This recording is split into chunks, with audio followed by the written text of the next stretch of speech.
I usually come up with a character first, you know, or a situation that I think I could create a character from, if that makes sense. And then I create the world around that character and the story around that character. And I just kind of let it move me, if that makes sense, because she did not start out to be what it is at all. Not even a little bit. So basically, and I think it's because I'm an actor, so I'm character driven. And then I create the story around the characters that I would like to play or like to see on stage. She is the very first play that I've ever written. So it was a challenge for me. When I went to the Latino Theater Company, and I was just like, I'm coming here because I would write these short plays, but I've never written a full-length play.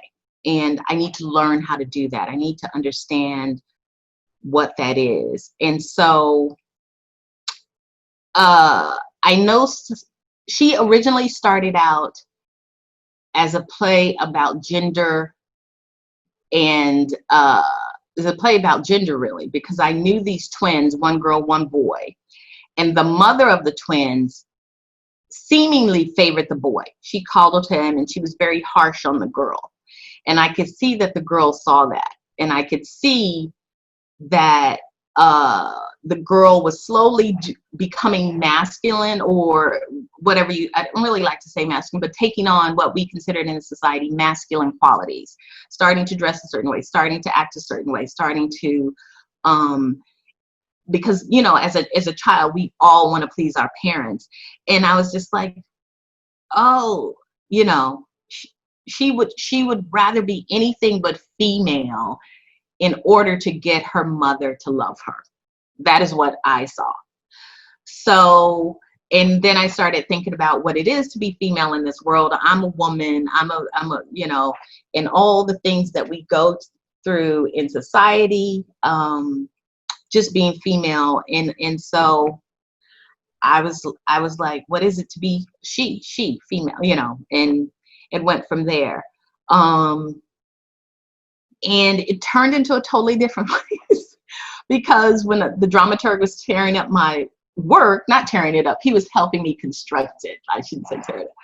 And I realized I didn't know what the story was about. I knew that I liked this character, and I kind of said, oh, it's going to be about this, but I didn't have anywhere to go. And I was like, what is this piece about? What do you want to say? And they're still yearning, and they're still yearning for mother's love and things like that. But I just decided to put her in a very small box, to smother her. So to put her in a small town that didn't have a lot of access to things, put her in a situation where she didn't have a lot of money.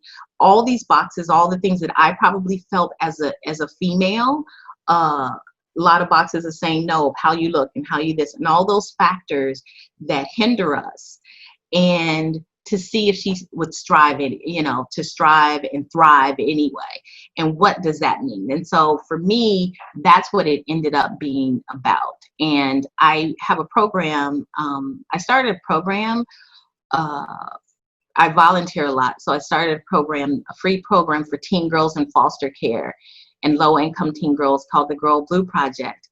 And so I was with girls every day in the summer, just listening to them and their stories and the things that are happening in their lives and their insecurities and vulnerabilities, simply because they're female. And so they inspired me as well. I'm sure I will dedicate to all those girls who came through the program that I had the privilege of mentoring and listening to. So a lot of them are in She. Just the stories alone. And it's just like, what does it mean to be female? 100% female in a male-dominated world, but to focus more on the feelings and the vulnerabilities of that, beyond movements, beyond the suffragist movement, beyond all of those things, but just to pin that down to the emotional effect that it has on us, just being here and waking up every day. There's a line in the play where she's like, she says she wants to grow up, and her best friend says why, and he's like, because being a kid is like being in a caged animal, and being a girl is worse. And so that's why I wrote She. Again, that's how She evolved into what it is.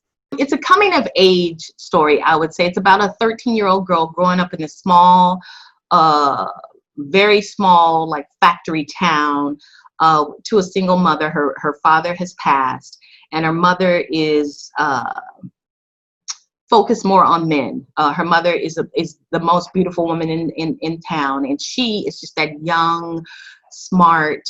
Her personality and who she is too big for the town. And she gets this opportunity to leave. She gets this opportunity to attend this very prestigious boarding school, but she doesn't have the money. And she's concerned that her mother might not even sign for her to go. And it would be a lot for her because she's 13. She'll be 14 as the play, before the play ends, before she goes to the school. And it's a big leap for her to leave that town, everything she knows, and to go out into the world and discover. And she wants to be a writer, a poet, mostly. She writes poems. And so when she gets nervous or when things are not going her way, she starts to speak in verse. It's a natural thing for her. And so she wants to be this poet. And she knows that if she wants people all over the world to hear what she has to say, because she feels so stifled in a small town surrounded by people with what she considers small minds. I mean, she's very young and naive. And so it's about her. It's about the spirit of being young and wanting something so bad, and that fire inside of you, and doing whatever you can do within the limitations of youth. Because, you're 13, 14 years old.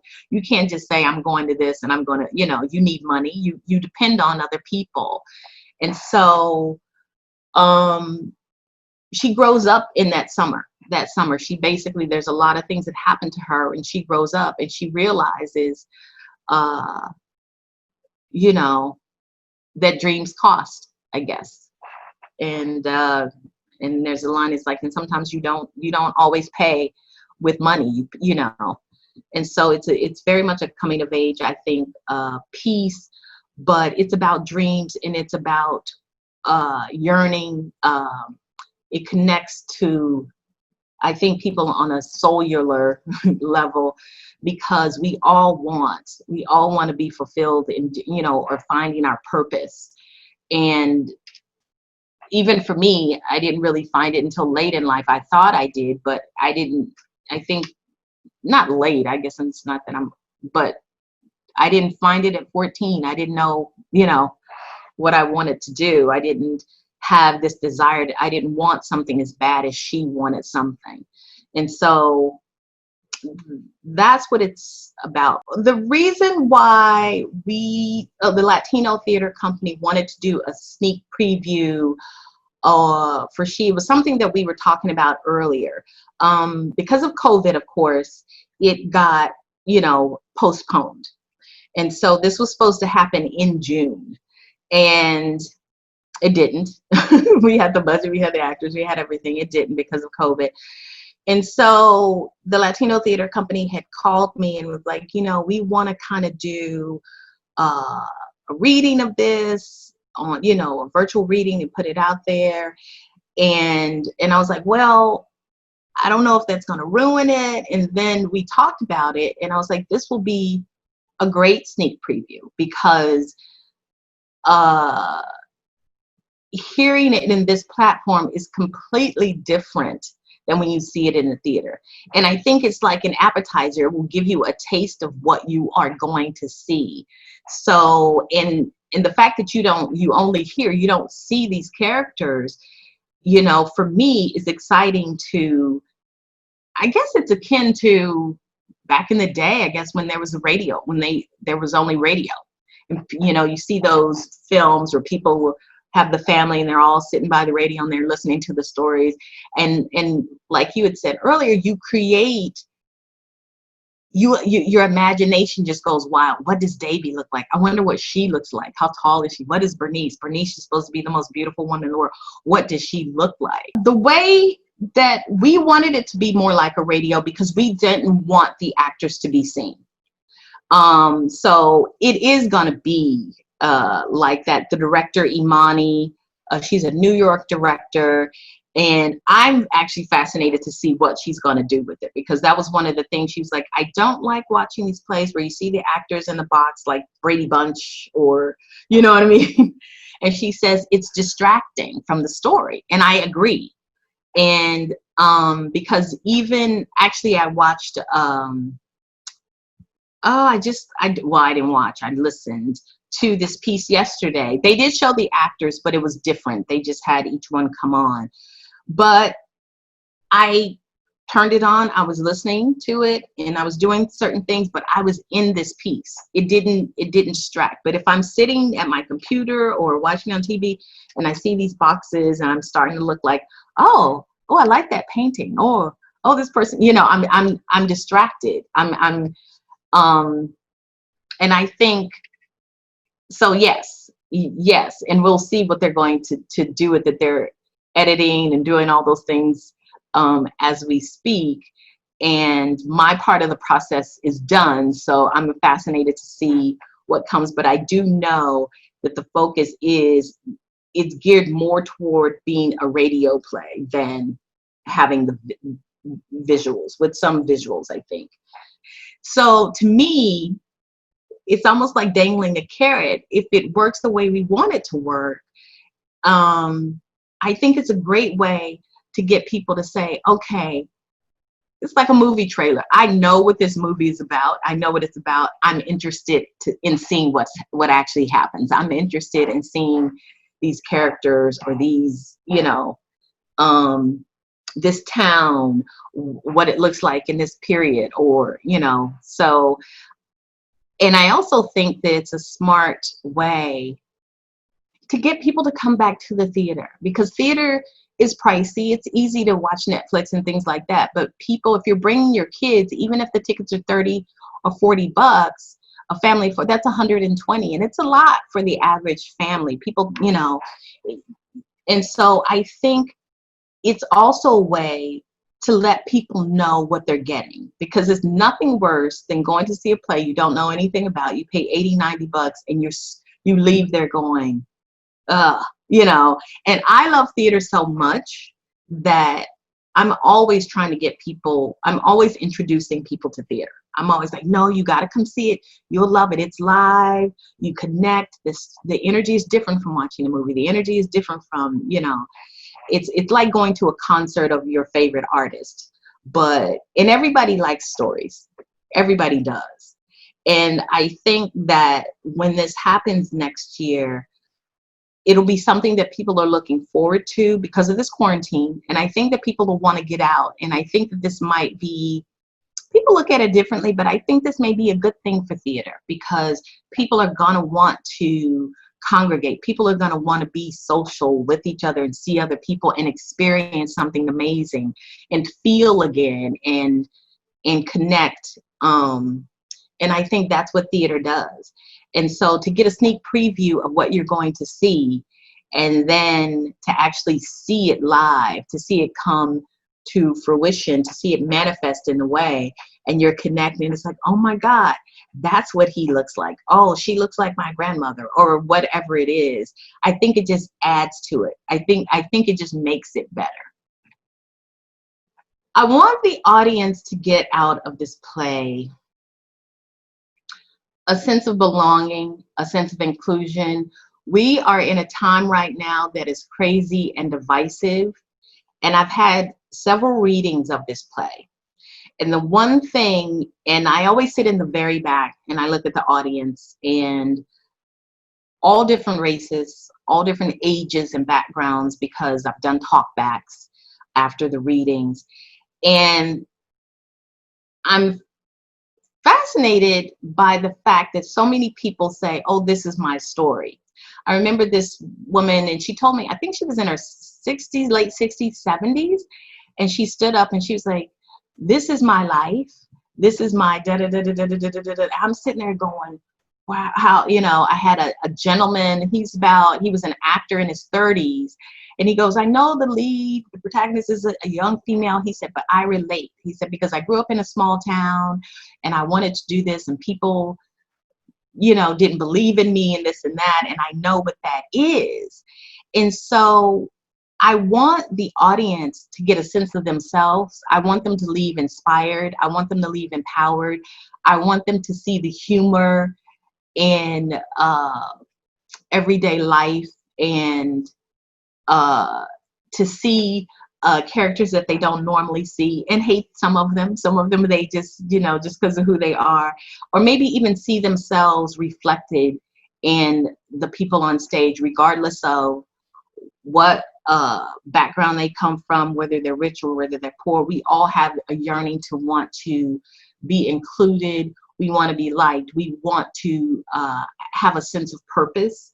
And I think that's what I want them to leave. I want them to leave, and people who don't go see theater, I want them to say, I want to create a whole new generation of new theater goers as well, when they see and have that experience and see that what live theater or even in this platform, how it can have a great impact, just as good or even more heightened than film and television, even though I love film and television. But I don't think that you can sleep that theater experience. It's just something about it. It's something about it. I mean, it's something about live. You don't know what's going to happen night to night. It's going to be different because it's human beings being human beings, and you're gonna hit it or you're not. But people, I want them to leave there talking, having discussions about this and how it made them feel, and hopefully it's a good thing, or maybe it makes them see themselves in a ways like to realize that they may need to change some things about themselves. And so I've had that situation happen too, where a young girl was like, that's my mother. And I was just like, oh, and her mother was there. And I was like, I wonder if her mother knows that she sees her as that. And so, you know, maybe that sparked a conversation on the way home. I don't know. But that's what I want it to do, to move, to inspire, to empower, to make people self-aware, and to entertain. At the end of the day, you want to be entertained.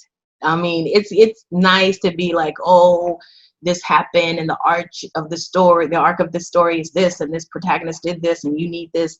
But at the end of the day, I want to tell a great story without all the, sometimes it just, for me, it doesn't need to be that complicated. It's a great story that people connect to, and they walk away feeling some kind of way.